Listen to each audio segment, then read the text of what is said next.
Why do we care about the methodological quality of the studies we put in a systematic review?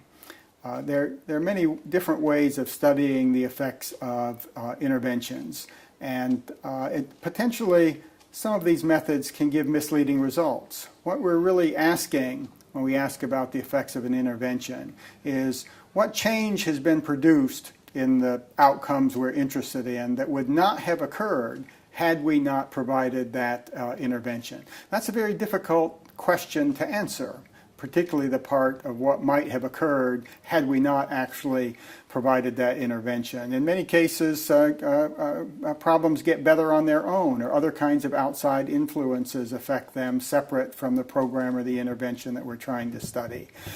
So we have to be very careful in selecting methods that give a good answer to that question, or we're likely to come up with very misleading understanding of the effectiveness of a program.